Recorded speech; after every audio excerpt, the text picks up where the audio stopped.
Cooking for Health brings you nutritional information and tips, as well as cooking demonstrations and healthy recipes by local chefs. Cooking for Health is brought to you by First Choice Community Healthcare, Agricultura Network, and La Cosecha.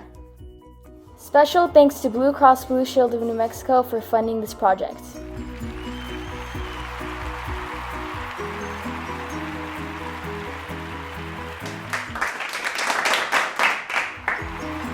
Thank you for joining us, and check out the rest of our videos to see healthy recipes to share with family and friends.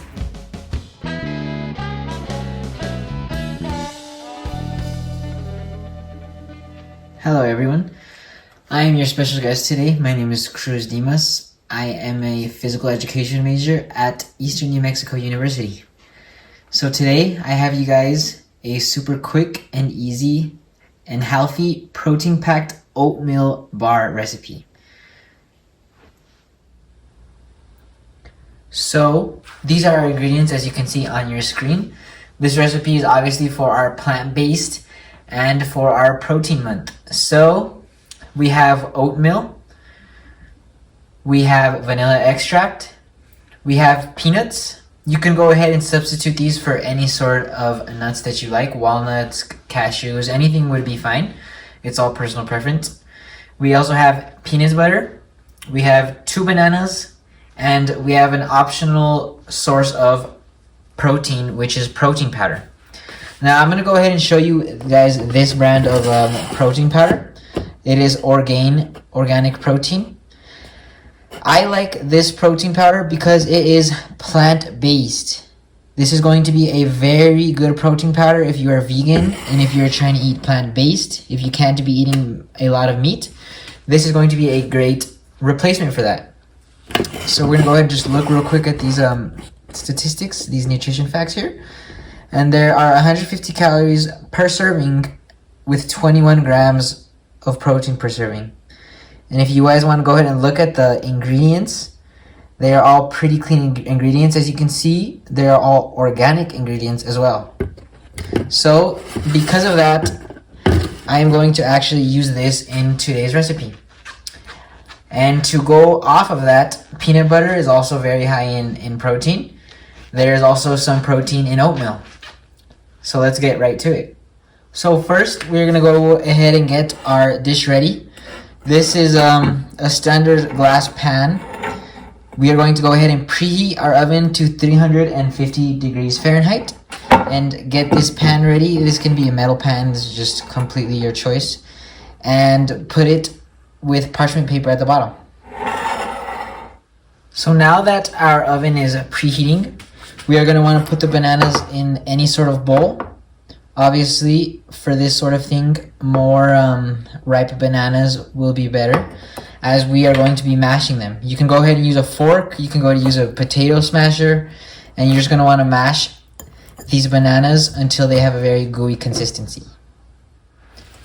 So, as you can see here, that is about the consistency we're going to want. It's pretty simple. All you're just going to do is just smash these bananas down. And like I said, the more ripe the bananas are, the easier this will be. With unripe bananas, the green bananas, this is going to be a little bit tougher. It won't be much of a hassle, but it will be a little bit tougher. So now you can see this consistency that we have going on, a bit of a gooey consistency. So now that our banana mush is looking nice and smooth, we are going to go ahead and add in the rest of our ingredients. Now first, I'm going to go ahead and add in this normal Kirkland peanut butter. As you can see, this peanut butter is very low ingredient, which means it is pretty much just pure peanut butter. So these measurements are going to be pretty flexible. For the peanut butter, I usually just do a spoonful just to not complicate things, because it can be pretty hard to get exact measurements of peanut butter. And of course, you can tailor this down to your own liking.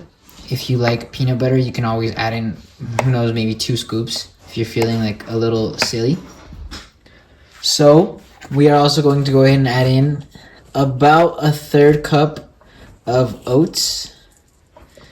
Of course, if you want different textures, you can go ahead and play with this. You can go ahead and add more oats, add less oats. This is what I found to be pretty good.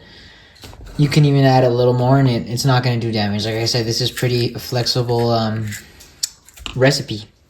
So after you add in the oats, you're going to add in a couple drops, I would say just eyeball it, of vanilla extract, so you can get some sweetness in there. And then now we're gonna go ahead and add in some peanuts. As I said, you can go ahead and replace the peanuts with anything else. I have some Spanish peanuts here, so we're gonna go ahead and try this out and see how this tastes. This is also going to be your own personal preference. I have no measurements on this. I would recommend maybe a fourth cup, a half cup of this stuff. And then something I did not include in the beginning is a little secret recipe, little secret ingredient, chocolate chips. So these chocolate chips are semi-sweet chocolate chips. If you want to keep it no sugar, you can use some dark chocolate chips. You're just going to want to sprinkle those to your liking. I, of course, like a lot of chocolate, so I'm going to go ahead and put a good amount of chocolate. And you're going to go ahead and put in a serving size of your own protein powder. This was the one that I recommended. But you can go ahead and use any sort of protein powder, whey powder, depending on what your goals are. So now that all your ingredients are here, you're going to go ahead and just start mixing everything until everything is finely mixed. So this is what it is looking like now. As you can see, we've got our mixture going on right here. Now, as I said, this is very flexible and you can change this to your liking. So I'm looking at this right now, and then maybe I want some more peanut butter. So I'm going to go ahead and throw in another half spoonful of peanut butter. And even the peanut butter, you can try it out with crunchy peanut butter, regular peanut butter, however you think is going to float your boat. So go ahead and go crazy with it, experiment with it, try different kinds of nuts, different kinds of peanut butters, different kinds of protein powders. Can even change this recipe completely. So yeah. So now with our mix, we're going to go ahead and put it in our pan and spread it around the bottom evenly like so, all over our parchment paper. And just make sure that it's a flat mix. You're just going to want to spread it around just exactly like that. So this is what that should look like when you are done. All smooth and on the pan. And just like that, we are going to go ahead and put it into our oven and let it bake. So now we're going to go ahead and throw this in for 15 minutes. So this is what it should look like, that light brown color. You're going to want to let it rest for 5 minutes. So now that this is done, we can go ahead and cut these into little bars. And we can go ahead and store them, eat them, do whatever you would like. Share them with a friend, some family. And after these are completed, you can also do a couple things. You can go ahead and freeze them, and that would be an easy way to store them for long periods of time. And this would also give them a different taste. So you can go ahead and freeze them, you can go ahead and refrigerate them, eat them right away would be my my recommendation, as they are nice and toasty, nice and warm. So yeah, thank you for watching.